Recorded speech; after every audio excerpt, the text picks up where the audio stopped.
Olá pessoal, tudo bem? Meu nome é Regis Aieck, eu sou professor na escola João Baroni de 5º ano e também sou professor de Geografia no Colégio FEB. Nessas próximas semanas e nessas próximas aulas eu estarei com vocês em Geografia e História. Você deve estar se perguntando, professor, Geografia e História é chato pra caramba.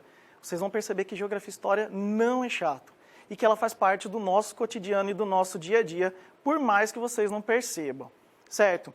Antes de nós continuarmos, nós vamos lembrar qual é a nossa rotina do dia. Você já deve ter olhado e falado, poxa vida, é coisa pra caramba.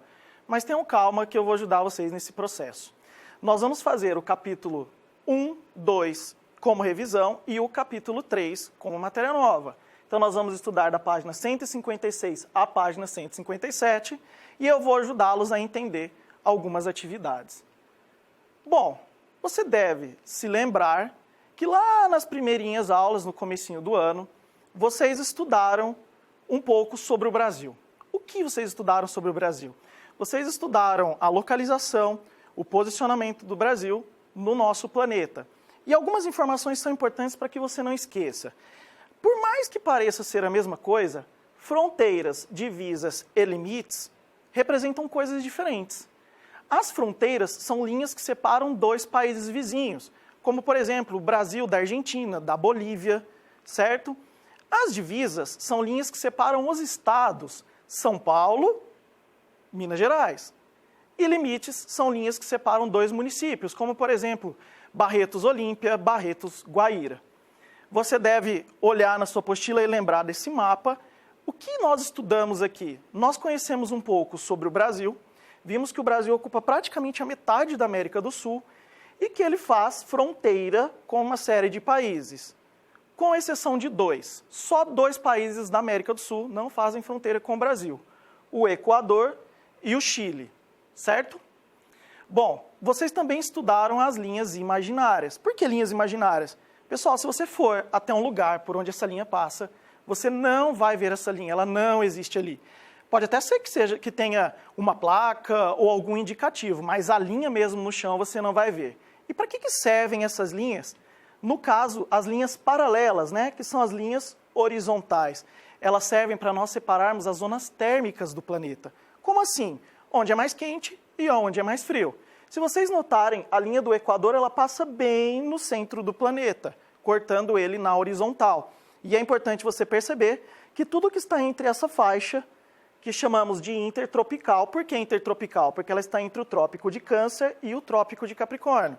Essa é a região mais quente do nosso planeta. E se nós observarmos, a maior parte do território brasileiro está dentro dessa faixa, o que significa que o nosso país, em média, é um país mais quente. À medida que nós vamos nos afastando da linha do Equador, tanto para o norte como para o sul, nós vamos percebendo que as temperaturas vão ficando cada vez mais baixas, ou seja, vai esfriando. Correto? Essa representação, ela mostra como funcionam as zonas térmicas do planeta. Se vocês observarem, aquelas mesmas linhas que estão no mapa anterior, elas aparecem aqui também. No Círculo Polar Ártico, Trópico de Câncer, Equador, Trópico de Capricórnio e o Círculo Polar Antártico. E aí vocês vão perceber que isso tem a ver com a incidência dos raios solares. Ou seja, nas regiões mais próximas do Equador, a incidência dos raios solares é maior. Então é por isso que essas regiões são realmente mais quentes. Vocês também estudaram os meridianos. Professor, qual é a diferença do meridiano para os paralelos? Qual é a diferença das linhas verticais para as linhas horizontais? As linhas horizontais, elas nos mostram as zonas de calor do planeta. As linhas verticais, elas nos mostram os fusos horários. Ou seja, nós temos 24 linhas dessas aqui, dividindo o planeta na vertical, formando os fusos horários. E aí tem uma linha muito especial, que é uma linha que corta o planeta bem na parte central, chamada de meridiano de Greenwich. Por que Greenwich? É uma região que fica dentro de Londres. E essa região tem o nome de Greenwich. Então eles resolveram apelidar a linha, ou dar o nome para a linha, em homenagem a esse local. Bom, agora vocês perceberam uma coisa. Nós juntamos as linhas verticais com as linhas horizontais, formando as coordenadas geográficas. E aí você vai se perguntar, para que servem essas coordenadas geográficas? Essas coordenadas geográficas, elas servem para nós nos localizarmos no planeta. E por mais que você não perceba, ela está presente no seu dia a dia. Quando você pega o seu celular e coloca lá a localização, como o seu celular ele sabe que você está naquele determinado local? Através das coordenadas geográficas. E o que é uma coordenada geográfica? É a junção de duas linhas. Então, todos os lugares onde você tem a junção de duas linhas, nós temos uma coordenada geográfica. Então, ela é muito útil na vida de todo mundo, correto? Bom, para nós relembrarmos a unidade 2, terminamos um pouco do estudo do planeta Terra de uma forma geral e iniciamos a unidade 2, que já começa a falar um pouco sobre a região Nordeste. Se vocês observarem, nós temos duas imagens de dois locais da região Nordeste, que são consideradas sub-regiões, e numa das imagens você consegue perceber que aparece bem verdinha, com rio, e uma outra imagem bem seca. Pessoal, mas não se iludam, tá? Essa vegetação está seca porque estamos no período de estiagem, ou seja, ela fica seca quando as chuvas param, mas é só voltar a chover que em poucos dias ou poucas semanas essa vegetação ela fica verde. E por que elas estão bem diferentes? Numa imagem eu consigo ver rio e na outra imagem eu consigo ver uma vegetação seca. Pessoal, a região Nordeste ela é muito grande. Nós temos áreas do Nordeste que são mais úmidas e áreas do Nordeste que são mais secas. Olhando para esse mapa aqui, nós podemos observar, e vocês vão relembrar disso, porque vocês fizeram uma atividade, tiveram lá que recortar o anexo da apostila e colar nela, sobre essas sub-regiões. A região Nordeste ela é dividida em 4 sub-regiões. Zona da Mata, a cor verde, o Agreste, a cor amarela, o marrom, o Sertão, e essa cor mais clara, o Meio Norte. Professor, mas por que eles dividiram o Nordeste em 4 sub-regiões? Pessoal, é por questão de domínio morfoclimático. Como assim, professor? Nós temos uma variação muito grande de paisagens, de vegetação e de clima quando nós andamos pelo Nordeste, variando da mais úmida, nessa faixa verde, onde estão as principais cidades nordestinas, até o interior, onde é mais seco e mais quente. Correto? Eu acho que nós podemos continuar, né? Capítulo 3. Professor, o capítulo 3 ainda eu não vi, então é agora que nós vamos conhecê-lo. Bom, o Rio São Francisco, eu pelo menos acredito que a maior parte de vocês já tenha ouvido falar no Rio São Francisco. O Rio São Francisco é um rio muito importante, talvez um dos rios mais importantes do nosso país. Professor, mas por que ele é importante se nós temos outros rios que são maiores do que ele? Como, por exemplo, o Rio Amazonas, o Rio Paraná. Pessoal, porque o Rio Nordeste, ele passa por uma região seca, chamada de semiárido, e ele leva água para cerca de 12 milhões de pessoas. Ou seja, do ponto de vista de importância, o Rio São Francisco talvez seja um dos principais. E é importante da gente falar que o Brasil possui 12% de toda a água doce disponível do mundo. Pessoal, o nosso planeta é composto de 3/4 de água, pelo menos na sua superfície. Dessa água do nosso planeta, nós temos uma pequena parte que é doce. E dessa pequena parte, uma grande parte está dentro do nosso país. Então, nosso país ele é privilegiado em relação a recursos hídricos. Importante a gente lembrar que algumas regiões que antes eram ricas em água e recebiam boa quantidade de chuva, hoje sofrem com a escassez. Professor, mas por que mudou tanto de tempos para cá? Porque tem lugar que chovia bastante, agora chove menos. Pessoal, a gente tem que olhar para o nosso planeta com mais carinho e entender que a interferência humana nesse processo, ela é realmente muito grande. Sem contar que o consumo de água também aumentou, o desmatamento também aumentou e isso tudo contribui com a redução dos volumes de água. Essas duas imagens aqui não são do Rio São Francisco, tá? Essas duas imagens, elas são de represas no estado de São Paulo. E o que são represas? Na verdade, são lagos artificiais que captam e armazenam a água no período da chuva, para que no período da seca a população desse local tenha água. E aí vocês conseguem observar que ocorre uma grande variação da imagem da esquerda para a imagem da direita, ou seja, na imagem da esquerda a represa está cheia e na imagem da direita a represa está esvaziando, certo? Vamos lá. Bom, essas duas imagens elas são interessantes porque elas mostram a nascente do Rio São Francisco. Pessoal, entendam uma coisa, a nascente do Rio São Francisco, ela não é em um único lugar. A maior parte dos rios do Brasil, elas possuem várias e várias nascentes. Essas aqui são imagens de algumas delas. No caso, na Serra da Canastra, que fica em Minas Gerais. Pessoal, é um lugar maravilhoso, com muitas cachoeiras e um pouquinho da água de cada córrego, de cada riacho, ela vai sendo somada para a formação do Rio São Francisco. Então, só para recomeçar, vamos lembrar que o Rio São Francisco nasce em Minas Gerais, na Serra da Canastra. Não é tão longe da gente aqui, não. correto? Vamos lá, trocar ideias. Você sabe de alguma região brasileira onde está havendo falta de água? Bom, talvez hoje você também talvez não lembre se tem falta de água em algum lugar do Brasil, mas alguns anos atrás, vocês eram menorzinhos, talvez também não se lembrem. Nós tivemos uma falta de água pelo Brasil afora, principalmente no estado de São Paulo. Ô, turma, é importante a gente entender que existem fenômenos que ocorrem tanto no Oceano Pacífico como no Oceano Atlântico que influenciam no clima do Brasil. E de anos em anos, essa variação do clima influencia também no regime de chuvas aqui no nosso país. Ou seja, tem períodos que fica mais seco e tem períodos que chove mais. Graças a Deus, por esses anos, pelo menos do ano passado para cá, nós não tivemos tanto problema com chuvas no nosso país. A segunda pergunta é, que rios brasileiros você conhece? Eu sugiro que você procure na internet um pouco sobre os rios brasileiros, porque cada um tem um tipo de história diferente, cada um tem uma atividade diferente. Eu tenho certeza que você deve conhecer pelo menos dois, que são rios vizinhos da nossa cidade. O Rio Grande e o Rio Pardo. Talvez você tenha um tio, um avô que já foi pescar num desses rios. Bom, o Rio São Francisco. O Brasil é um país riquíssimo em rios. Pessoal, isso é indiscutível. O Brasil detém a maior parte da água doce do planeta. Então, se você perguntar, professor, que lugar do mundo é privilegiado em água doce? Eu te respondo com convicção que é o Brasil. O Brasil tem pelo menos 4 rios que são super grandes e importantes. O Rio Amazonas, o Rio São Francisco, o Rio Paraná e o Rio Tocantins. São rios enormes e que o Brasil tem privilégio em tê-los. E aqui está falando que o Rio São Francisco é um dos mais importantes do Brasil. E por que será que ele é um dos mais importantes do Brasil?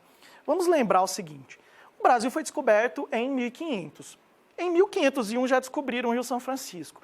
Então nós temos uma certeza absoluta que quando os colonizadores chegaram na região Nordeste, um dos primeiros rios que eles encontraram foi o Rio São Francisco. Uma curiosidade, quem descobriu o Rio São Francisco foi Américo Vespúcio. Quem era esse cara? Esse cara era um italiano, ele era um mercador, ele era geógrafo, ele era cosmólogo, enfim, ele tinha um monte de profissões. E o que era ser mercador? Ele buscava e levava mercadorias dos continentes americanos para a Europa, e ele prestava serviço tanto para Portugal como para a Espanha. A descoberta do Rio São Francisco foi importante pelo seguinte fato. Naquela época, os meios de transporte que nós tínhamos na América do Sul eram muito escassos, eles quase não existiam. Então, a melhor forma de poder transitar e andar pelo continente era através dos rios. E na descoberta do Rio São Francisco facilitou muito o processo para que eles pudessem conhecer o interior do nosso país. Olha que legal essa imagem. Essa imagem aqui, ó, é da nascente do Rio São Francisco em Minas Gerais. Aí você olha o mapa e fala assim, professor, como é que um rio sobe? O rio está subindo, professor, estou vendo no mapa o rio subindo.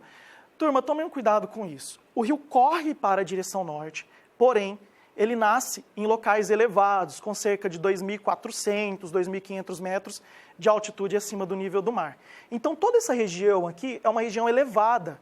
Então, ele nasce na região elevada e aí ele vai descendo, descendo, descendo, até encontrar com o nível do mar, que é 0 de altitude. Correto? Vamos lá. Ele é o maior rio totalmente brasileiro. Galera, essa questão de ser maior rio, de ser mais volumoso, ela é muito discutível. Porque você vai falar assim, professor, mas o maior rio brasileiro não é o Rio Amazonas? Turma, presta atenção, o Rio Amazonas ele não nasce no Brasil, então ele não é um rio só nosso. O Brasil divide o Rio Amazonas com vários países, o que não é o caso do Rio São Francisco. O Rio São Francisco ele nasce no Brasil e ele deságua no Brasil. É importante a gente lembrar que ele nasce na Serra da Canastra, mas na Serra da Canastra ele tem uma série de nascentes. E ali está falando que ele corre em direção ao norte, conforme nós vimos no mapa aqui, ele corre em direção ao norte, passando por 5 estados, Minas, Bahia, Pernambuco, Maceió e Alagoas. Bom, vamos lá. É importante a gente lembrar, pessoal, que quando o Rio São Francisco ele sobe, ele vai em direção ao norte, ele vai fazer a curva, vai desaguar entre 2 estados, entre Sergipe e Alagoas. É importante nós lembrarmos que o Brasil tem muitos rios, e como nós temos vários rios, nós temos alguns que são complexos, como o Rio Amazonas. Bom, essa aqui é uma imagem de onde o Rio São Francisco deságua, é a foz do Rio São Francisco. Então, o que é a foz de um rio? A foz é onde o rio deságua, é onde ele entra em contato com o mar. E aí, se vocês observarem essa imagem aqui, ó, a foz ela é bem aberta, então nós chamamos essa foz de foz em estuário, correto? Vamos lá. Quando a cultura de cana-de-açúcar estava no auge da Zona da Mata, o rei de Portugal proibiu a pecuária naquela região. Vocês lembram lá daquela imagem que eu mostrei no início, que tinha lá o cantinho verde? Pessoal, lá é uma região muito úmida, muito propícia para plantar cana-de-açúcar. É importante nós relembrarmos que a cana-de-açúcar era um produto supervalorizado na época. Tanto é que se dava presente para os reis e para as rainhas, se dava pote de açúcar como presente. Imagina hoje você ganhar um pote de açúcar. Eu acho que ninguém gostaria de ganhar, né? Mas era um produto muito valioso para a época. E aí o rei de Portugal falou assim, poxa vida, se essa região aqui é úmida e é boa para plantar cana-de-açúcar, por que a gente vai deixar as pessoas criarem gado aqui? E aí os criadores de gado, eles são expulsos da Zona da Mata e são obrigados a ir em direção ao interior do Nordeste. Pessoal, o interior do Nordeste é uma região muito seca, onde o capim praticamente não existe e a vida é muito complicada. Então, o que os criadores de gado faziam? Eles iam em direção ao interior do Nordeste, mas eles utilizavam o Rio São Francisco para isso. Como assim usavam o Rio São Francisco? Pessoal, o Rio São Francisco. As margens do Rio São Francisco são úmidas, elas têm capim para que o gado pudesse comer e também tem água para que o gado pudesse beber. E por isso o Rio São Francisco recebe o nome de Rio dos Currais, porque curral é o local onde nós criamos gado. Bom, devido ao seu traçado, passando por 5 estados brasileiros, ligando a região Nordeste e Sudeste, e o seu papel importante na integração dessas regiões, o Rio São Francisco é conhecido como Rio da Integração Nacional. O Rio São Francisco tem vários nomes. E por que ele é chamado Rio da Integração Nacional? Porque, turma, ele integra a região Nordeste, que é onde a colonização do Brasil começou. Os primeiros ciclos econômicos do Brasil começaram no Nordeste. Ele integra a região Sudeste, que hoje é a região mais rica do Brasil. Então, as primeiras regiões do Brasil a se desenvolverem foram a região Nordeste e a região Sudeste. Isso é importante. Bom, e ainda é chamado carinhosamente pela população de Velho Chico. Por que Velho Chico? Pessoal, porque é um rio que foi descoberto junto com o início do Brasil. E por esse motivo, a população nordestina tem um contato muito contínuo com esse rio, lembrando que ele é o rio mais importante do Nordeste. Bom, essa imagem aqui é um pouco de história. Talvez você nunca tenha ouvido isso. É o seguinte, vocês notam que aqui nós temos um mapa do Brasil e tem uma linha dividindo o mapa do Brasil ao meio. Essa linha é chamada de Meridiano de Tordesilhas. Galera, o rei de Portugal fez um acordo com o rei da Espanha, dividindo o Brasil ao meio, porque nessa época a América do Sul tinha sido colonizada tanto pelos espanhóis como pelos portugueses. Para não ter discussão, os dois fizeram um acordo. Daqui para a direita de Portugal, daqui para a esquerda da Espanha. E é importante vocês notarem que o lado do Brasil era um lado muito mais ativo. Nós tínhamos aqui o pau-brasil, a cana-de-açúcar, a pecuária e nós já tínhamos as cidades. Ou seja, o lado próximo ao Oceano Atlântico era muito mais desenvolvido que essa parte do interior do continente americano. E por que é importante entender isso? Turma, porque Portugal começou a desenvolver o continente americano antes dos espanhóis. E o que é importante nesse contexto é o seguinte, olha o Rio São Francisco aparecendo aqui. Olha o Rio São Francisco em destaque. E aí, se vocês observarem, toda essa região que está na coloração mais avermelhada aqui, ó, era uma região de influência do rio. Então, esse rio já exercia uma grande importância desde o início da colonização do Brasil. Bom, atividade. Agora é bom para treinar, né? Essa atividade é muito fácil. Você vai pegar a sua apostila, você vai abrir lá na página 160 e na hora que você olhar, você vai falar assim, professor, eu tenho que traçar um risco azul no percurso do Rio São Francisco? Professor, mas já tem um risco branco aparecendo aqui para mim. Turma, o pessoal facilitou a sua vida aí. Você vai pegar o lápis de cor azul, você vai passar por cima desse traço branco, que é onde começa e onde termina o Rio São Francisco. Dentro do mapa, escreva a sigla dos estados banhados por ele. Você não vai colocar a sigla de todos os estados do Brasil. Você apenas vai colocar a sigla de 5 estados. Quais são eles? Minas Gerais, Bahia, Pernambuco, Sergipe e Alagoas. Eu não vou colocar aqui. É uma atividade para você exercitar. Professor, mas eu não tenho atlas na minha casa, eu não tenho mapa. Procura na sua apostila aí, nas páginas anteriores, que você tem o mapa do Brasil com a sigla e o nome de todos os estados. Professor, mas eu não fiz a tarefa. Poxa vida, você tem internet para procurar, né? Então não tem desculpa para não fazer essa atividade. Escreva abaixo o nome dos estados banhados pelo Rio São Francisco. A partir do momento que você colocou a sigla dos estados por onde o Rio São Francisco passa, fica super fácil você colocar o nome dos estados também. Circule e identifique o local de sua nascente. Eu acho que eu já comentei isso, hein? Onde o Rio São Francisco nasce? Será que ele não nasce em Minas Gerais, na Serra da Canastra? O professor dando spoiler aí para vocês. Circule e identifique o local da sua foz. Lembra aquela imagem que eu mostrei anteriormente do Rio São Francisco desaguando no mar? Ali é a foz do rio. Ali ele está na divisa entre dois estados. Ele está na divisa entre Sergipe e Alagoas. Como você já passou o lápis azul e já contornou o Rio São Francisco, essa atividade ficou bem fácil para você. Bom, a pergunta número 2 é uma pergunta mais elaborada. Você precisa pensar um pouco para responder. O Rio São Francisco também é chamado por mais 2 nomes. Rios da Unidade Nacional e Rios dos Currais. Eu já falei isso para vocês. Será que a partir de agora você não consegue fazer? Rio da Unidade Nacional e Rio dos Currais. Professor, eu me perdi aí, eu não estou conseguindo achar na apostila. Volta o vídeo um pouquinho que você vai achar a resposta, porque eu já falei. Bom, um rio perene. Anota aí na sua apostila. Pega a sua apostila e anota aí. Anota. Rio perene é um rio que nunca seca. Um rio que nunca seca. Anota embaixo aí do rio perene. Rio intermitente. Rio intermitente. São rios que secam. Eu vou falar agora de um rio perene. O que é um rio perene? Pessoal, é um rio que não seca. Então quer dizer que o Rio São Francisco ele passa por uma região muito seca, que é o semiárido nordestino, e ele mesmo assim não seca? É, pessoal, mesmo assim ele não seca. Professor, mas por quê? Se o rio passa por um lugar seco, por que ele não seca? Pensa aí, ele não nasce em Minas Gerais? O local onde o Rio São Francisco nasce é uma região de Mata Atlântica. É um lugar onde chove bastante, tem muita umidade. Então, quem está sempre alimentando o rio no seu percurso é o rio, são as chuvas de Minas Gerais. Então, presta atenção nisso, tá? O Rio São Francisco ele passa por uma região seca, mas a água do rio continua sendo alimentada nesse processo. Bom, essa aqui é a imagem de uma das foz, das nascentes do Rio São Francisco. Provavelmente é na Serra da Canastra. Eles não deram aqui, mas provavelmente é na Serra da Canastra. Ó, ele nasce pequeno e frágil, mas vai se avolumando ao receber águas de dezenas de afluentes. Turma, o que são os afluentes de um rio? Pessoal, um rio ele não é formado por um único lugar onde ele nasce.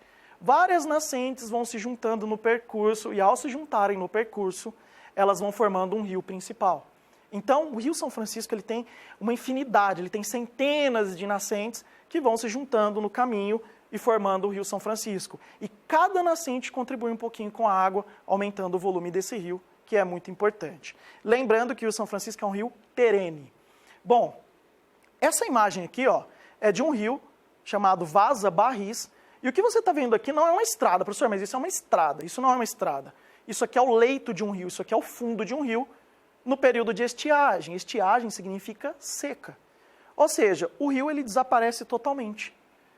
Como ele vai voltar? Ele vai voltar quando as chuvas retornarem. Sabe essa areia que você está vendo no fundo aqui? É a areia da construção civil. Aquela areia que você vê na porta das casas quando alguém está fazendo uma reforma, é a areia de fundo de rio. Então essa areia aqui ela é amplamente utilizada também no nosso dia a dia. Vai falar que você nunca brincou numa areia. Eu tenho certeza que sim. Bom, essa imagem é do mesmo rio anterior, só que no período de chuvas. Então quando as chuvas começam, o rio sobe de volume e ele fica cheio de água. Aí você vai se perguntar, professor, mas e onde vão parar os peixes, os animais aquáticos que vivem aqui? Pessoal, no período de estiagem, geralmente ficam alguns lugares do rio com água. E aí os peixes migram para esses lugares e ficam lá aguardando o rio voltar ao seu volume natural. Lembrando, pessoal, que o Rio São Francisco é um rio que não sofre esse processo. O Rio São Francisco ele não seca. Então ele atravessa todo o sertão nordestino cheio de volume de água. Essa aqui é uma imagem do Rio São Francisco, na minha opinião, uma imagem maravilhosa. Professora, é assim porque é fotografia. Pessoal, é assim de verdade. Tá? É uma imagem muito bonita. E o que representa esse lugar? Se vocês notarem, nós temos morro de um lado e morro de um outro, e o rio passando pela parte do meio. Então, o Rio São Francisco é um rio que está aí há milhares, milhões de anos. E com o tempo ele vai escavando essa região e criando cânions. Pessoal, no Brasil nós também temos os nossos cânions. No caso, os cânions do Rio São Francisco. Pessoal, tem que tomar um cuidado porque tem muita gente que nada nesses lugares. Alguns lugares do rio são mais profundos e outros lugares são mais rasos. E aí, conforme vocês viram já na aula de ciências, tem que tomar muito cuidado com mergulhos, correto? Bom, a importância do Rio São Francisco. Nós já vimos que o Rio São Francisco é um rio que não seca, é um rio que abastece cerca de 12 milhões de pessoas, é um rio muito importante. E por que ele é importante? Pessoal, ele é importante desde uma simples atividade, onde uma pessoa está lavando a roupa no rio, certo? como também ele é importante para a pesca e para a navegação. Então, o Rio São Francisco ele tem muitas utilidades. Pessoal, você está olhando essa imagem e fala assim, professor, tem gente que lava roupa no rio? Galera, é muito comum na região Nordeste, ainda muitas mulheres, principalmente em cidades próximas do litoral, onde tem rios, lavarem roupas. É uma fonte de renda também para elas. Nessa imagem aqui, a gente está vendo manga. Pessoal, esse lugar onde vocês estão vendo aqui, ó, é um lugar muito seco. Você vai falar assim, professor, é possível plantar manga em local seco? Turma, com o desenvolvimento da tecnologia da irrigação, mais as águas do Rio São Francisco, nós podemos tornar possível o plantio de manga. Não só manga, como laranja, uva, melancia, caju, maracujá e alguns outros produtos. Só uma curiosidade aí, tá? Boa parte desses produtos que são produzidos no Nordeste do meio rural, eles vão para o exterior, eles vão para a Europa, eles vão para os Estados Unidos e muitas dessas frutas aqui nós sequer vemos aqui no Brasil, porque elas são exportadas. Bom, essas imagens aqui são imagens de duas cidades muito importantes. Nós chamamos essas duas cidades de cidades irmãs. Olha que curioso. Do lado de cima é uma cidade e do lado de baixo é outra cidade. E o que une as duas é uma ponte. Que cidades são essas? Petrolina e Juazeiro. Quem gosta de música popular brasileira provavelmente vai conhecer. Tem uma música que conta um pouco a história dessas duas cidades. No Rio São Francisco, nós também temos geração de energia elétrica através das usinas hidrelétricas. Então, o Rio São Francisco também é um rio utilizado para geração de energia, correto? Bom, essa imagem aqui nós estamos vendo um navio, um barco. E é um barco que carrega pessoas. Aí você vai se perguntar, professor, eu nunca andei, eu nunca fui nisso aí. Pessoal, não é muito comum na nossa região, mas na região Nordeste é muito comum, não só na região Nordeste, na região Norte do Brasil, as pessoas se transportarem de um lugar para o outro através dos rios, através das embarcações. E por que o Rio São Francisco é bom para isso também? Porque tem uma boa parte do Rio São Francisco que não tem cachoeira. E se o rio não tem cachoeira, consequentemente, facilita ali a navegação. Vamos para mais uma atividade? Releia os tópicos Um Rio Perene e a importância do Rio São Francisco. Então, você vai ter que voltar lá na página 161 e página 163. A primeira pergunta é, onde o Rio São Francisco nasce? Poxa vida, eu acho que a gente já falou isso várias e várias vezes, e eu tenho certeza que você sabe disso. Professor, mas por que deixou esse espação aqui para eu responder isso? Não se preocupa com isso, não. Responde corretamente e esquece o espaço que está aí. Quantos e quais estados são banhados pelo Rio São Francisco? Eu não vou contar de novo não, mas acho que é Minas Gerais, Bahia, Pernambuco, Alagoas e Sergipe. Eu acho que é isso. 2. Qual a diferença entre um rio perene e um rio temporário? Você anotou o que eu falei lá atrás? É só ir lá na anotação que a tua resposta está pronta. Por que os rios do sertão são temporários? Pessoal, pensa aí. Um rio que nasce no sertão, ele nasce numa região muito seca. E pelo fato dele nascer numa região muito seca, ele vai se tornar temporário ou intermitente. Porque no período de estiagem ele não vai ter chuva, e não tendo chuva ele vai secar. O Rio São Francisco, apesar de atravessar o sertão e semiárido, é um rio perene. O Rio São Francisco é o único rio que atravessa o semiárido nordestino e que não seca. Por quê? Porque a água que abastece o Rio São Francisco, ela vem de onde? Lembra que eu falei para vocês? Ela vem de Minas Gerais, onde nós temos uma grande parcela da Mata Atlântica. 3. Leia informação sobre a barragem de Sobradinho. A barragem de Sobradinho inundou mais de 4.000 quilômetros quadrados, obrigando a transferir aproximadamente 12 mil famílias dos municípios alagados. No entanto, promoveu a geração de energia e disponibilização de água para a irrigação. Bom, é para você sublinhar de vermelho os aspectos positivos e os aspectos negativos. Turma, tudo que é feito que envolve meio ambiente e natureza vão ter pontos positivos e vão ter pontos negativos. Então você vai ler o trecho e você vai apontar o que você acha que é bom e o que você não acha que é bom. Bom, a transposição do Rio São Francisco. Pessoal, é o seguinte, o Rio São Francisco ele passa pelo sertão nordestino, mas ele não consegue chegar em todos os lugares. E qual foi a ideia? A ideia foi criar canais para desviar a água do rio e levar para outros lugares. Essas imagens que vocês estão vendo aqui são imagens da transposição do Rio São Francisco, que na verdade ela começa lá com Dom Pedro II, no século XIX, mas que ela começa somente a ser idealizada no ano de 2004 e a obra começa em 2007 com o Exército Brasileiro. Bom, o que é a transposição do Rio São Francisco? O Rio São Francisco é esse aqui, ele passa por essa região aqui. Aqueles canais que vocês viram nas imagens anteriores, eles desviam a água do rio para dois eixos, o eixo leste e o eixo norte. Então, esses canais vão desviar a água do rio, levando ele para os locais onde a água não chega. Bom, por que é importante fazer isso? Pessoal, porque boa parte da população depende de caminhão-pipa para ter água. Imagina que privilégio é você lá na sua casa poder abrir a torneira e sair água. Muitos lugares do sertão nordestino, ele só tem água quando o caminhão-pipa leva. Olha esse animal morto, que tristeza. Ele está morto, pessoal, por fome, por falta de água. Então, se você puder levar água até essas pessoas, com certeza vai facilitar a vida de todo mundo. Esse sistema aqui é um outro sistema muito utilizado no Nordeste, que é incentivado pelo governo. O governo ajuda a construir, que são as chamadas cisternas. O que essa cisterna faz? Todas as vezes que chove, a água da chuva é armazenada nessa cisterna e aí a pessoa vai utilizando a água. Só que ela tem que usar com muito carinho, muito cuidado, porque ela vai ficar sem chuva por um bom tempo e essa cisterna vai ficar sem abastecimento. Bom, outro argumento dos que são contrários à transposição. Nós vimos que muitas pessoas são a favor da transposição e tem pessoas que são contrárias.